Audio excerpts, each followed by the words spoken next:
این مطرب از کجاست که برگفت نام دوست، تا جان و جامه نثار کنم در هوای دوست.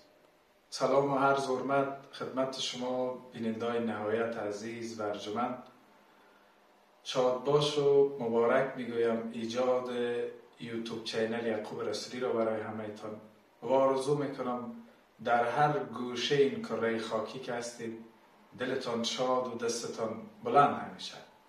شناخت من از یعقوب رسولی یک انسان فریخته و مهربان، مردی که در دل سیاهی‌های روزگار همیشه در پی خوشحال ساختن و لبخند زدن است. انشالله از این دریچه با یعقوب رسولی برنامه خوبی خواد داشتیم و شاهد شگفت زدگی و برنامه خوبی از ایشان خواد بودیم. برای یعقوب رسولی رفیق شفیق ما، کسی که در رفاقت الگو است، موفقیت آرزو میکنیم و برای شما سعادتمندی کامل.